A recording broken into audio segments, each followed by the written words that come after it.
नमस्कार मित्रों। आज हम चर्चा करेंगे मोक्ष की। मोक्ष, मुक्ति, निर्वाण, अरहत, ये ऐसे शब्द हैं जो सनातन परंपरा में ही मिलते हैं। जीवन का सर्वोत्कृष्ट सुख, सर्वोत्कृष्ट आनंद जिस अवस्था में मिलता है, जिस अवस्था में व्यक्ति पहुंच जाता है, उस अवस्था में व्यक्ति का पहुंचना, उसकी संकल्पना, उसको सच करके दिखाना, ये सनातन सभ्यता के गुण हैं, इसके लक्षण हैं। और मोक्ष सनातन सभ्यता का सर्वोत्कृष्ट मूल्य है। जब से सृष्टि का उदय हुआ है, मानव अनेक रूपों में रहता आया है। इस पृथ्वी के अलग अलग कोनों में अलग अलग सभ्यताएं विकसित हुई हैं। हर सभ्यता में, हर समाज में व्यक्ति का संघर्ष रहा है। व्यक्ति का संघर्ष प्रकृति के साथ रहा है, मनुष्यों के विरुद्ध रहा है।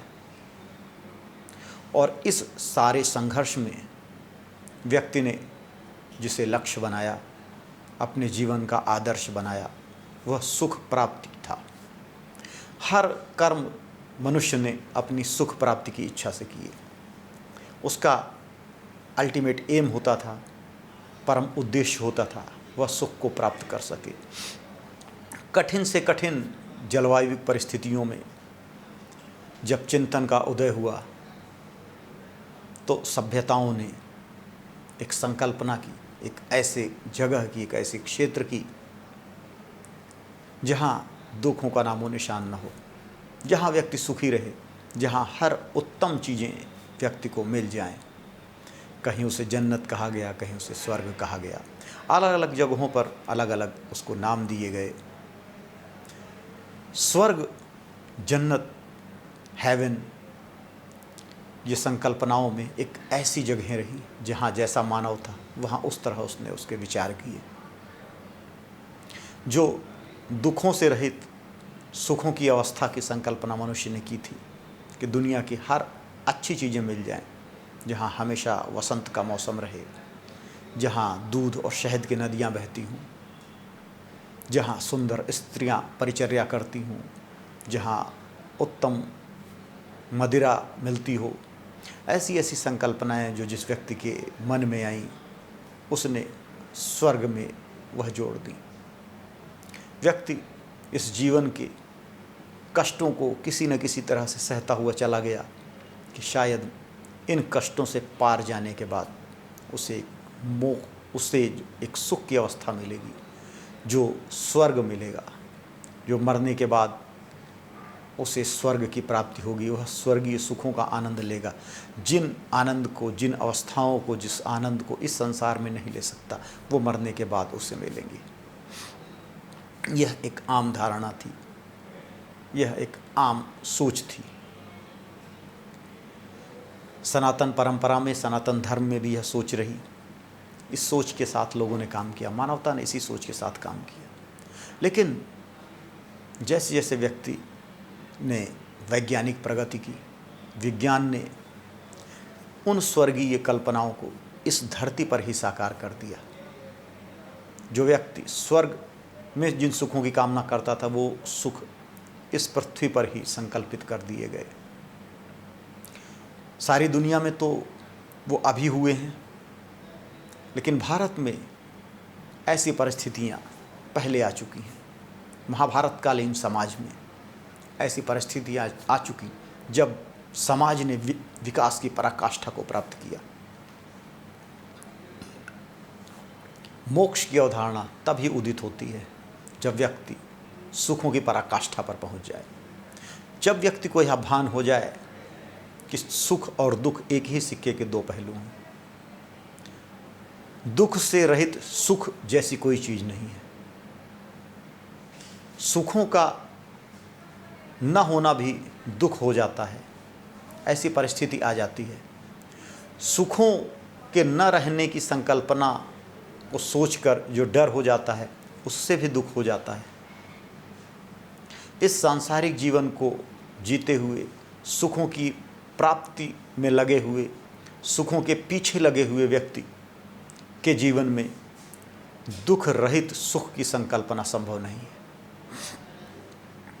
हमारे ऋषियों ने, मुनियों ने इस पर विचार किया और उन्होंने अपनी तत्व दृष्टि से इस बात को देखा और समझा, जहाँ आज भी विज्ञान नहीं जा पाया है, भविष्य में चला जाएगा, पहुँच जाएगा।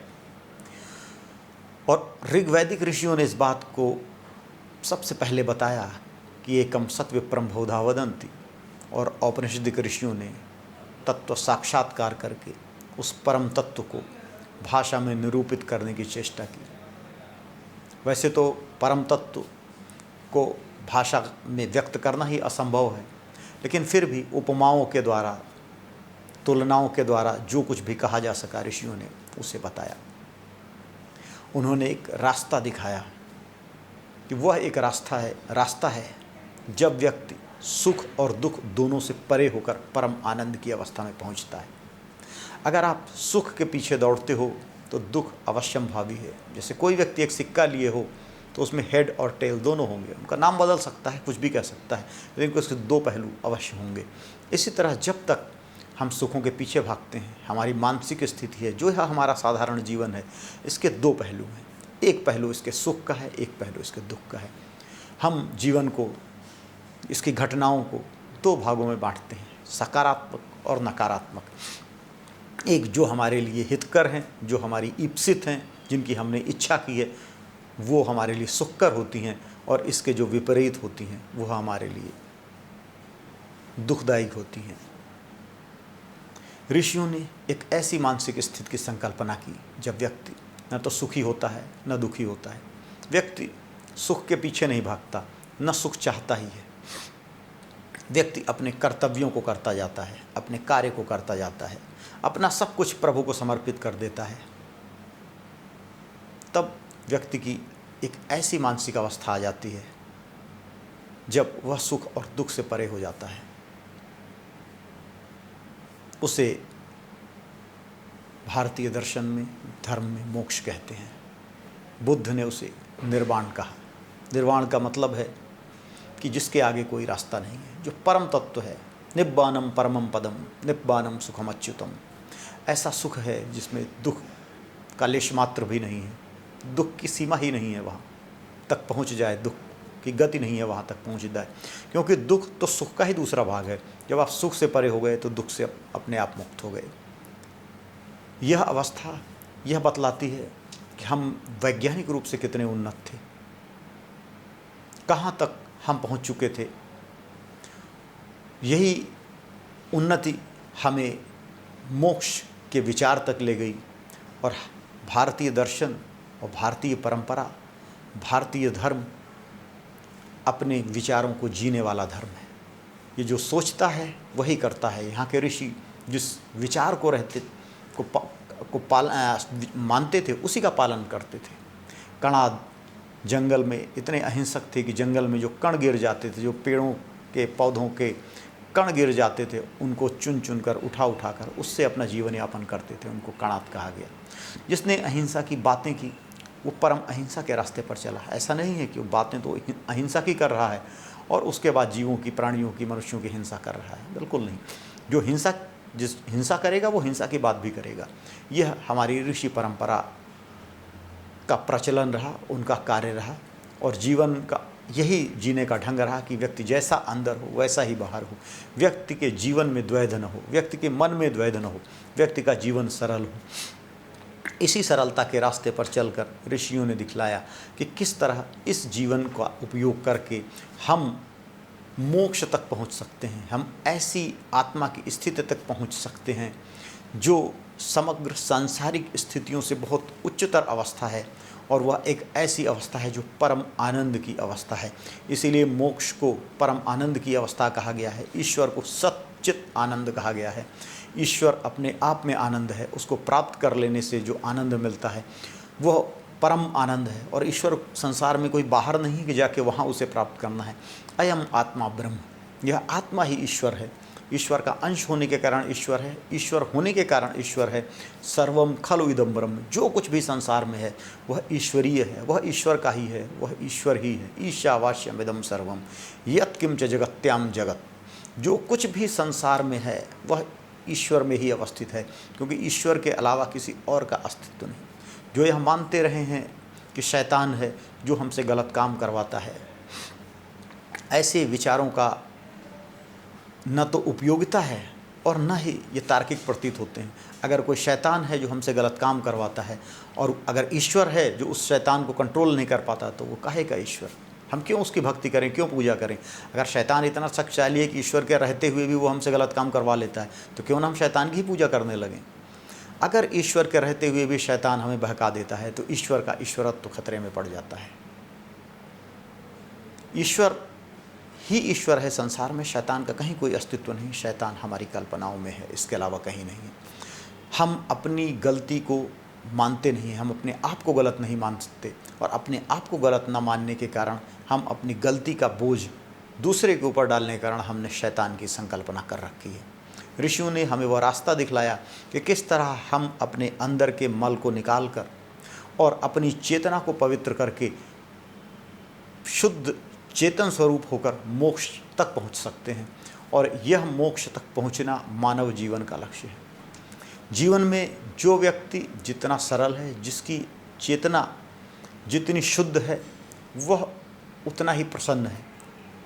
एक व्यक्ति को जिसकी चेतना दबी हुई है, जिसकी अविद्या का लेप बहुत ज़्यादा है, उसको सुखी रहने के लिए बाहर साधन ढूंढने पड़ते हैं। किसी को खुश रहने के लिए या नॉर्मल रहने के लिए शराब का सहारा लेना पड़ता है, किसी को सुखी या खुश रहने के लिए ड्रग्स का सहारा लेना पड़ता है, चरस का, अफीम का, हेरोइन का, किसी को सुखी रहने के लिए सेक्स का सहारा लेना पड़ता है। लेकिन जब आपके अंतरात्मा का मल निकलने लगता है, मल क्षीण होने लगता है, आत्मा का स्वयं प्रकाश जागृत होने लगता है, तो आपको खुश रहने के लिए इन चीज़ों की आवश्यकता नहीं रह जाती। आप सामान्य जीवन को जीते ही खुश रहने लगते हो, आपको काम में ही मज़ा आने लगता है। आप खिलाड़ी हो तो खेल के खुश रह लेते हो, पाठक हो तो पढ़ के खुश रह लेते हो।